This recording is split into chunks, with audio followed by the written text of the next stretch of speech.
Da li ste znali da je pepeo izvor plodnosti tla, ali i zaštite? Sve češće tražimo prirodne načine da biljkama damo potrebna hranjiva, a vjerujem da je ovo jedno od onih koji su svima lako dostupni. Protiv puževa, lukove muhe, kao dodatak kompostu ili za obogaćivanje tla. Pepeo drveta se koristi u vrtovima za brojne namjene. S obzirom na to da je pepeo nastao sagorijevanjem biljaka, on sadrži 13 osnovnih elemenata potrebnih za rast biljaka. Izvrstan je izvor kalcija, kalija i mikroelemenata za vrt. Njegova glavna zadaća u tlu je smanjenje kiselosti sredine. Kako bi ovo gnojivo efikasno djelovalo, treba poticati od pravog drveta. Oni koji se griju na drva izvlače dvostruku korist. Jedna su naravno manji računi za grijanje, a druga je pepeo, čija svrha je višestruka. U današnjem videu ćemo vam pokazati kako jednostavno koristiti pepeo u vrtu i reći pepeo kojeg drveta je najbolji za ovu namjenu. Za sve savjete o uzgoju voća i povrća na prirodan način zapratite naš kanal. Sezona radova je otvorena, pa uz nas pratite cijeli proces od pripreme tla, uzgoja presadnica, prihrane i sve ostale poslove koje je potrebno odraditi na vrijeme. Ukoliko kliknete i na znak zvonca, dobivati ćete i obavijesti o svakom novom videu kako ništa ne bi propustili. Pa da kažemo zašto je pepeo koristan za rast biljaka. Kada drvo gori, dušik i sumpor se gube u plinovitom stanju, a kalcij, kalij, magnezij i drugi mikroelementi ostaju u pepelu. Karbonati i oksidi, preostali nakon paljenja, koriste se za umanjivanje kiselosti tla. Također pepeo popravlja strukturu teških glinastih tla jer razbija tlo i pomaže u prozračivanju. To gnojivo bogato kalijem općenito je dobra nadopuna uz životinjska prirodna gnojiva koja su većinom siromašna kalijem. Kalij u biljaka regulira ravnotežu vode, tkivo je čvrsto i sočno, te igra ulogu u prijenosu hranjivih tvari unutar biljke.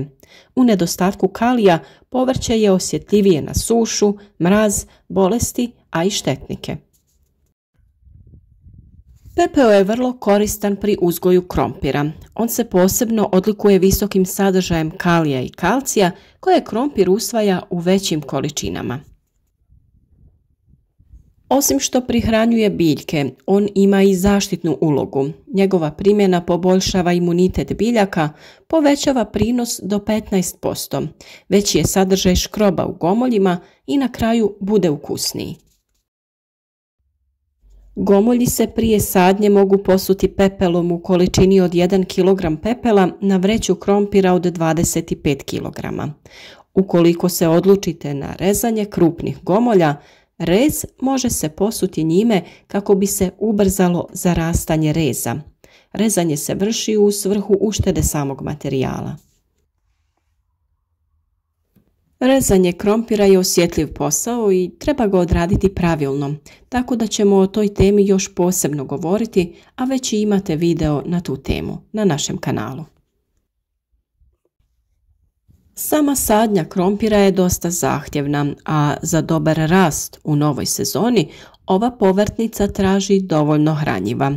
Sočni gomolji privlače veliki broj štetnika i podložni su pojavi bolesti. Temu sijanja krompira uz upotrebu pepela također možete pronaći u već postojećim videima koje smo objavili.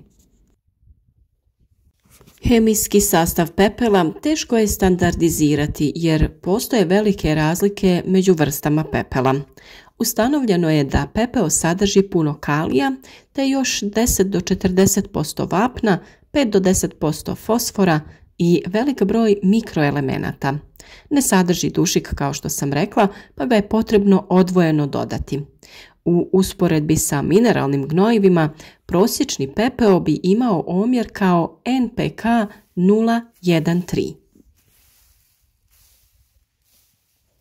Pepeo se može koristiti i kod uzgoja crvenog i bijelog luka. Prije same sadnje potrebno je posuti drvenim pepelom naše gredice. Pepeo će djelovati kao dezinficirajuće sredstvo, kao zaštita od štetnika i kao gnojivo.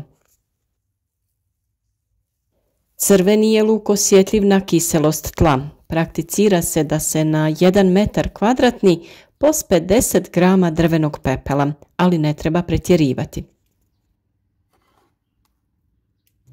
Pepeo je za luk odličan dodatak zahvaljujući svom sastavu. Možemo ga koristiti za dezinfekciju zemljišta kao gnojivo, insekticid i fungicid. On poboljšava strukturu i karakteristike zemljišta, pomaže kod razgradnje organskih tvari.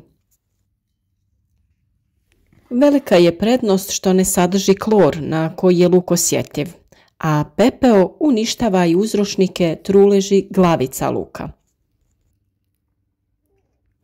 Još jedna prednost korištenja pepela je to što luk postaje otporniji na promjene vremenskih prilika i manje je podložan pojavi žućenja listova.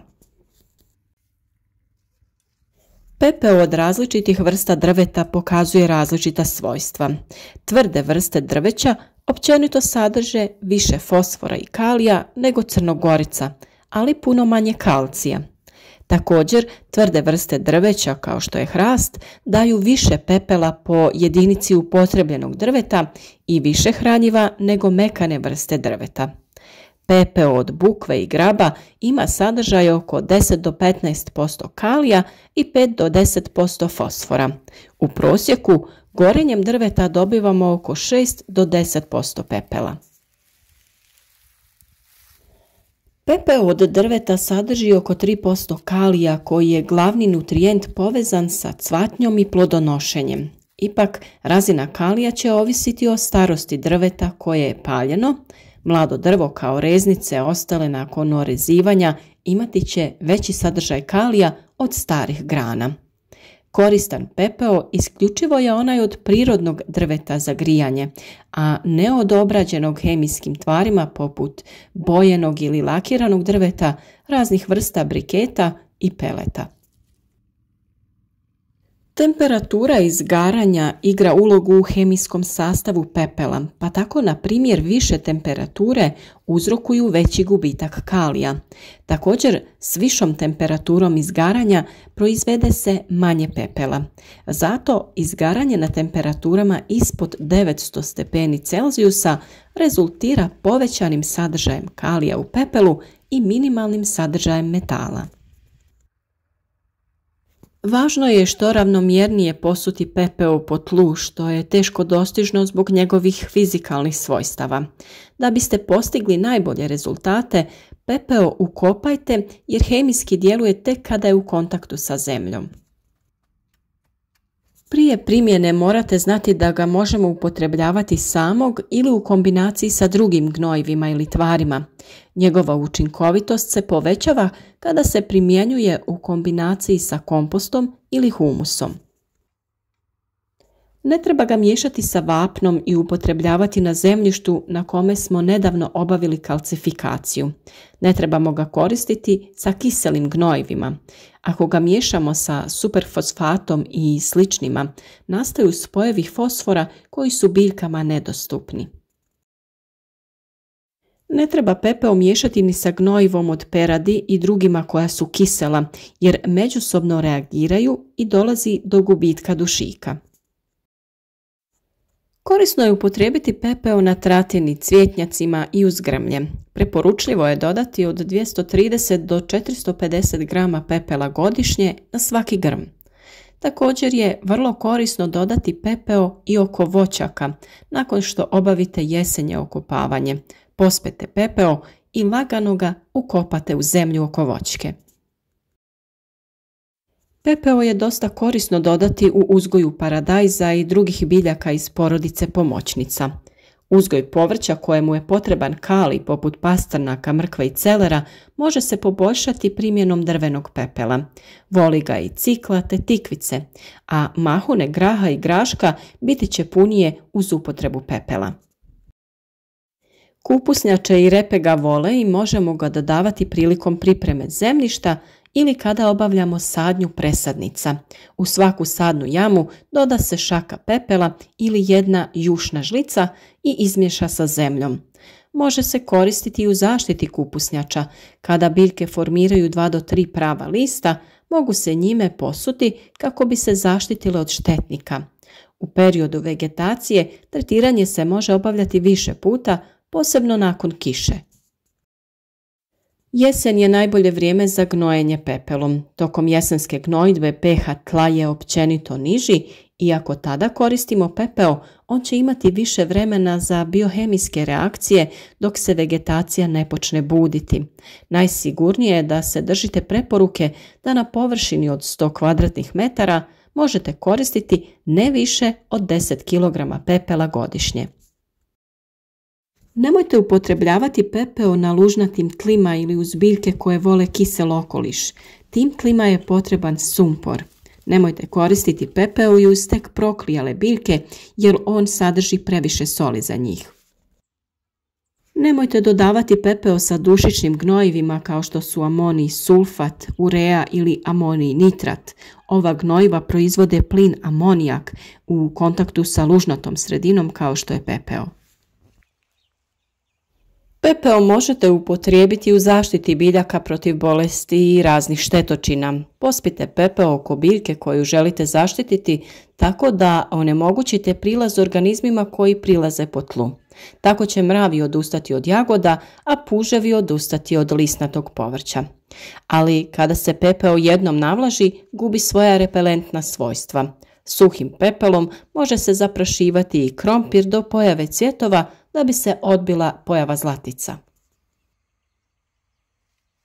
Biljke se može poprskati vodenom otopinom pepela. 1/3 posude napuni se pepelom, zalije vrelom vodom do vrha i ostavi da stoji 2 dana, te na kraju procijedi. Na ovaj način odbijaju se kukci koji se hrane lišćem. Prskanje je potrebno ponoviti 2 do 3 puta u razmaku od 8 do 10 dana. U kompostištu pepeo od drveta se koristi za održavanje neutralno kisele sredine, koja je najbolja sredina pri kojoj mikroorganizmi rastvaraju organske tvari. Pospite pepeo na svaki sloj dodatnog komposta. Pepeo također dodaje nutrijente kompostu. Najjednostavnije je zapamtiti da dodate onoliko pepela da ga nakon miješanja sa kompostom možete vizuelno izdvojiti. Upotrebom pepela iz vlastite peći uštedjeti ćete na gnojivu za svoje vrtove. Iako postoji nekoliko alternativa upotrebi pepela u poboljšavanju tla, ipak čini se logičnim da je najbolje zemlji vratiti ono što nam je ona sama dala. Ojačajte vaše biljke na prirodan način, a za još savjeta o uzgoju voća i povrća zapratite naš kanal. Pišite nam i u komentarima od kud nas pratite i o tome kako vi uzgajate biljke. Družite se s nama i uzgojite zdrave, jake i plodonosne biljke.